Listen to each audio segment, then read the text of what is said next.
She ran to her husband's funeral and found out he was never dead at all. Emily ran as fast as her legs could carry her, but she was still too late. Tears streamed down her face as she reached the fresh mound of dirt. "Why?" she screamed into the empty morning air. "Why did you bury him without me?" Her heart felt like it was being torn apart piece by piece. Her mother-in-law, Diane Bishop, stared at her with cold, unfeeling eyes and said, "If you hadn't been off traveling, maybe Daniel would still be alive today." Emily could not believe what she was hearing. "I was working. I was on a business trip," she cried out, but Diane wasn't finished.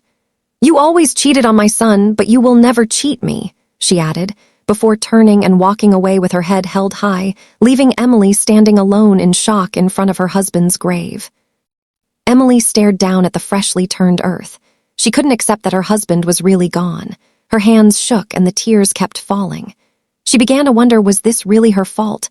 Maybe she hadn't given Daniel enough of her time. But no, that wasn't true.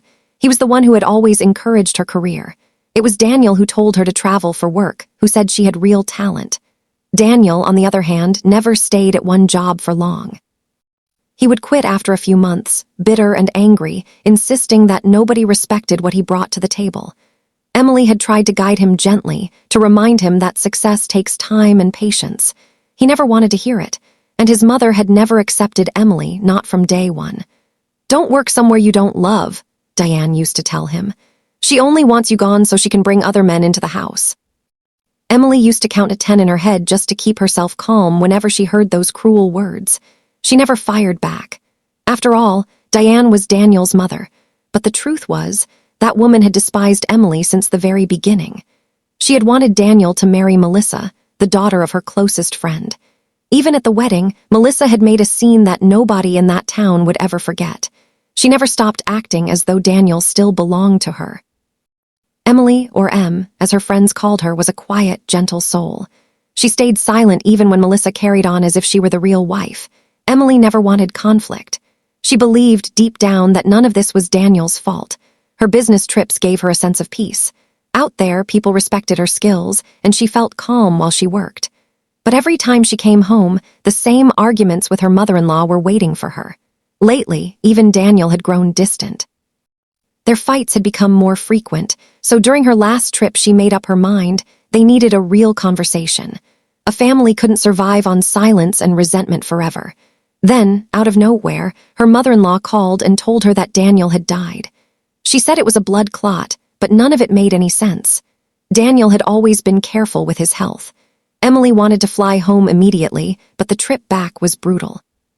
She had to wait on connecting flights, switch planes twice, and got stranded in an airport for 10 hours because of bad weather. It took her 2 full days to make it home. By the time she arrived, Daniel was already in the ground. She felt completely shattered. After spending time at the grave, Emily wiped her tears and decided to head home. But when she reached the apartment, the lights were already on. That struck her as strange. Maybe someone forgot to turn them off, she told herself. She climbed the stairs and found the front door wide open. Her stomach dropped. Inside were her suitcases already packed and Diane Bishop standing beside them. "Here she is," the older woman said coldly. "Take your things and go." Emily was stunned. "This is my apartment," she said, but her mother-in-law laughed. "It's my son's apartment. Did you really think you could stay here for free?" Emily suddenly remembered the truth. When they'd bought the place, it had been put in Daniel's name only. She'd been dealing with some tax complications at the time, and they'd agreed to fix the paperwork later. They never got around to it, and now Diane was using that against her. Emily tried to argue. "I paid for this apartment with my own money," she shouted. "Prove it in court," the older woman snapped back. "Now leave, or I'll scream loud enough for the whole building to hear the truth about you." Emily knew there was no point fighting. She packed her bags and walked out into the cold night, feeling like she'd stepped into a nightmare she couldn't wake up from. Emily felt utterly lost, like she was wandering through some strange play where nothing made sense anymore. She didn't know what to do, so she called her childhood best friend, Rachel. They hadn't spoken much in the last few years, but right now she needed anyone. Rachel picked up, her voice bright and cheerful. "Em, it's been way too long." Emily broke down as she spoke. "Rachel, they buried Daniel today and his mother threw me out," Rachel gasped. "Oh my God, come over right now." Half an hour later, Emily was wrapped in Rachel's arms. She wasn't even crying anymore, she had nothing left in her. Rachel brought her inside. "Did you just get back from your trip today?" she asked. "Yes," Emily said quietly. Then another voice spoke up. "Hey, Em." She turned around and saw Jason, Rachel's brother, her ex-boyfriend from years ago. She had no idea he was visiting. She might not have come at all if she'd known. "Hi, Jason," she said, feeling awkward.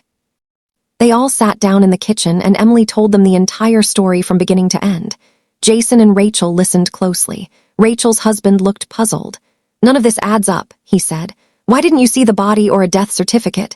Then something strange happened. Rachel asked, "Where did they bury Daniel?" "Hollow Creek Cemetery," Emily answered. Rachel's eyes widened. "That cemetery has been closed for 10 years. They don't allow new burials there anymore." Emily's eyes went wide. "What are you saying?" Jason's face turned serious. "It means something is very wrong here. Did you ever actually see Daniel's body?" Emily shook her head. "Did you see a death certificate?" "No." "Then maybe," he said slowly, "Daniel isn't dead at all." Emily couldn't accept it. "No, that's impossible." But Jason held firm. "Maybe they're trying to get rid of you. Maybe they want everything for themselves, and they needed to make sure you couldn't fight back." Emily's hands began shaking again. "We were together for 7 years. If this is true, then I never really knew him at all." Jason nodded gently. "It happens. Sometimes people hide exactly who they really are." He stood up. "Let's go to the hospital. We'll check the records ourselves." They went the next morning. At first, staff seemed confused, but eventually a doctor told them. "In the past 2 weeks, only 2 patients died here, an elderly woman and a young woman. No man matching that name or age has died in this hospital." Emily felt the room start to spin. Jason looked at her gently and said, "See, something isn't right. We need to go back to the cabin, and we're bringing the police with us." Emily nodded, though her mind was still reeling. "If this is real," she whispered, "then Daniel faked his own death." Jason called the police. They drove out to the small town and waited at the edge until a patrol car arrived.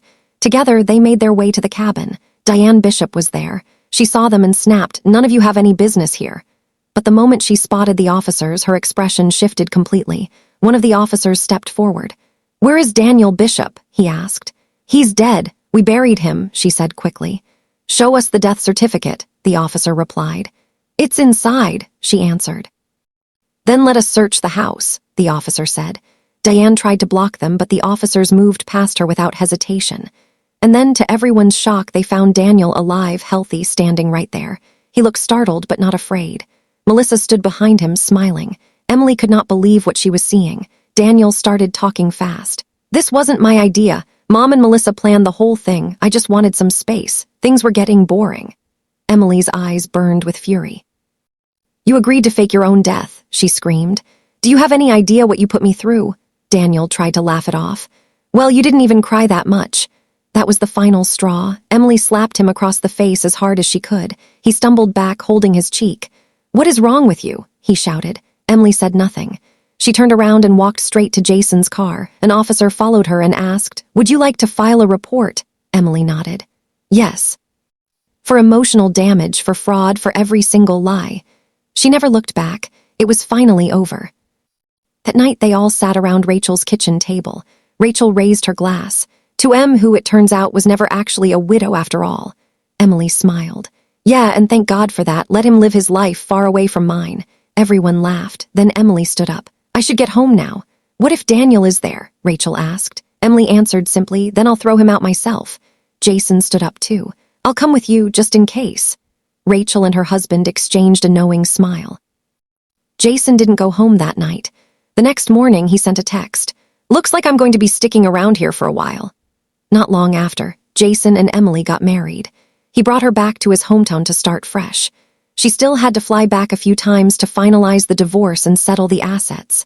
Emily, gentle but unbreakable, walked away, leaving Daniel with absolutely nothing, and Melissa left him too, right after the trial ended. Diane Bishop was forced to sell the cabin just to cover the legal costs. She and Daniel moved into a small, cramped apartment. Maybe they found some kind of happiness there, but Emily no longer cared either way. She had a new life now, a quiet, peaceful life, and she never wanted to look back at the past again, not ever.